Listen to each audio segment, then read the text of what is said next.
Hello everyone, this is CS Vikram Sirohi and welcome to affordable classes.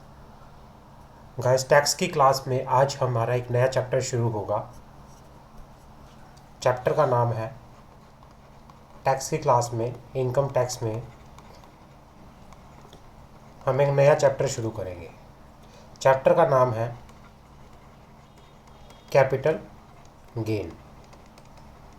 Capital gain capital gain हम शुरू करेंगे।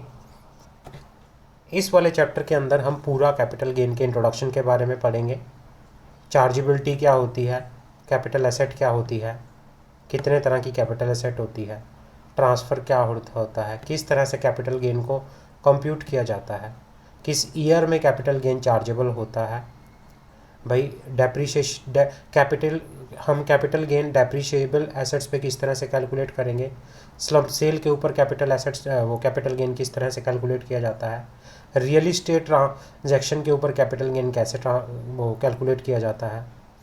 उसके बाद शेयर्स का केस में, अगर शेयर्स के केस में कोई शेयर ट्रांसफ़र होकर कैपिटल गेन हो रहा है तो उसको कैसे कैलकुलेट किया जाता है। किसी फेयर मार्केट वैल्यू कैसे निकालते हैं, वैल्यूएशन का पॉइंट क्या है, वैल्यूएशन किस तरह से निकाला जाता है, क्या क्या एग्जम्पशन रहती हैं कैपिटल गेन के अंदर, हम सारा इसमें विस्तार से पढ़ेंगे, पूरा इलेबोरेटिव वे में पढ़ेंगे। इम्पोर्टेंट सेक्शन है जो हम इस चैप्टर के अंदर पढ़ेंगे। इम्पोर्टेंट सेक्शन कौन कौन से हैं जो हम इस सेक्शन के अंदर चैप्टर के अंदर पढ़ेंगे। पहला है कैपिटल एसेट होता क्या है, क्योंकि जो ये कैपिटल गेन है, कैपिटल गेन के अंदर हमें पहले पता होना चाहिए कि कैपिटल क्या होता है, कैपिटल एसेट क्या होता है, शॉर्ट टर्म कैपिटल एसेट्स क्या होता है, शॉर्ट टर्म कैपिटल गेन क्या होता है।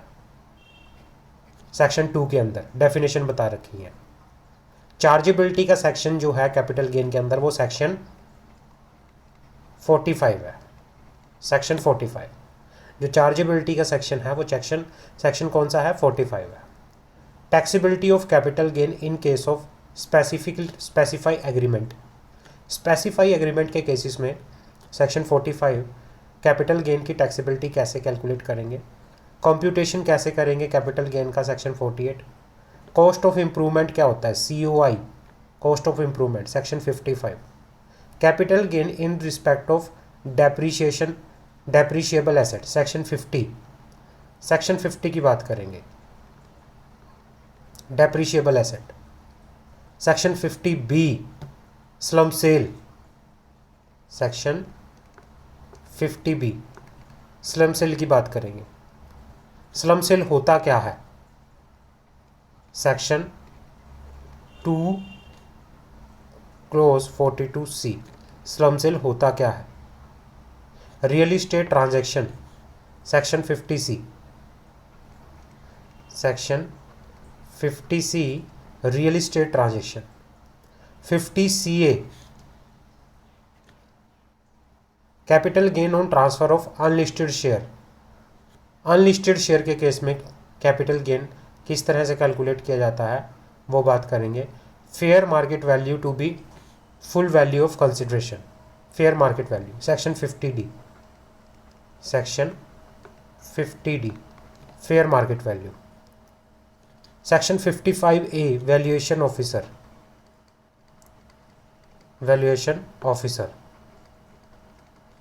Section 55A advance money received. ये सारा हम इसके बारे में पढ़ेंगे कि होता क्या है। तो हम सारे का सारा भी ये चीज़ें हमें पढ़नी पड़ेंगी। स्टार्टअप के केसेस में कैपिटल गेन, टैक्स इंसेंटिव क्या क्या मिलते हैं स्टार्टअप के केसेस में, क्या क्या एग्जम्पशन मिलेगी, लॉन्ग टर्म कैपिटल गेन कैसे कैलकुलेट किया जाता है, हम पढ़ेंगे सारा। बात करते हैं, स्टार्ट करते हैं अपना capital gain. Capital gain introduction. Provision of computation of income from capital gain are covered under section 45 से लेके सेक्शन 55 तक। इनकम टैक्स के जो सेक्शन है, सेक्शन 45 से लेके सेक्शन 58 तक बात करता है किसके बारे में, इनकम फ्रॉम कैपिटल गेन के बारे में, इनकम फ्रॉम कैपिटल गेन के बारे में। ये इसके बारे में बात करता है, सेक्शन 45 से लेके सेक्शन 55 तक of the income tax act. Section 2 close 14 जो कैपिटल गेन की डेफिनेशन है, कैपिटल गेन की डेफिनेशन सेक्शन 2 क्लोज 14 के अंदर बता रखी है। सेक्शन 2 क्लोज 14 के अंदर कैपिटल गेन की डेफिनेशन बता रखी है, कैपिटल गेन होता क्या है। और 45 के अंदर चार्जिंग सेक्शन है। सेक्शन 45 जो बताता है वो बताता है कि कैपिटल गेन के केस में, कैपिटल गेन के केस में हम टैक्स कैसे कैलकुलेट करेंगे। Charging section, tax calculation, charging section, उसके बारे में बात करता है। तो सेक्शन 2 क्लोज 14 बात करता है कैपिटल गेन की डेफिनेशन, और सेक्शन 45 बात करता है चार्जेबिलिटी की। Taxability of capital gain depend upon the nature of capital gain. अब जो टैक्सीबिलिटी होती है वो डिपेंड करता है आपका कैपिटल गेन कितनी तरह का होता, कैसे, नेचर क्या है, नेचर क्या है आपके कैपिटल गेन का। अब कैपिटल गेन दो तरह का होता है, कैपिटल गेन दो तरह का होता है। पहला short term capital gain, short term capital gain,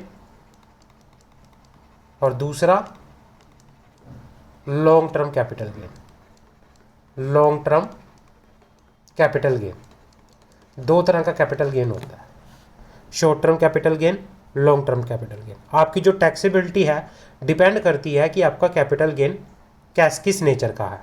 the taxability of capital gain, अब क्या होता है, कैपिटल गेन पर टैक्स लगाने के लिए क्या क्या कंडीशन फुलफिल होना जरूरी है। टैक्सेबिलिटी ऑफ कैपिटल गेन, इसके लिए क्या क्या कंडीशंस, जो कंडीशंस हैं फुलफिल होना मैंडेटरी है, मैंडेटरी है। कंडीशन क्या क्या फुलफिल होना मैंडेटरी है। अब कंडीशन क्या क्या फुलफिल होना मैंडेटरी है, सबसे पहले यहाँ पर कैपिटल एसेट होनी चाहिए। कैपिटल गेन के लिए फर्स्ट कंडीशन है there should be a capital asset, capital asset होना चाहिए। There should be a capital asset. और जो कैपिटल एसेट है, कैपिटल एसेट आप मतलब जिस पर्सन के ऊपर कैपिटल गेन की इनकम पर टैक्स लगेगा वो पर्सन क्या करेगा, कैपिटल गेन, कैपिटल एसेट को ट्रांसफर करेगा। कैपिटल एसेट जो है ट्रांसफर्ड बाय द असेसी, तभी तो कैपिटल गेन होगा। आपने, आपके पास कोई मशीनरी थी, है ना, आपने किसी पर्सन को ट्रांसफ़र कर दी, आपको ट्रांसफ़र करने पर गेन हुआ, उसको कहते हैं कैपिटल गेन। तो मतलब capital assets should be transfer by the assessee, assessee के द्वारा ट्रांसफर होनी चाहिए। तीसरा केस, तीसरी condition, such transfer take place during the previous year. और जो ये ट्रांसफर है ये होना चाहिए during the previous year, during the previous year. ये कंडीशन फुलफिल होंगी तब जाके हम कहेंगे कि भाई आपका यहाँ पे कैपिटल गेन की टैक्स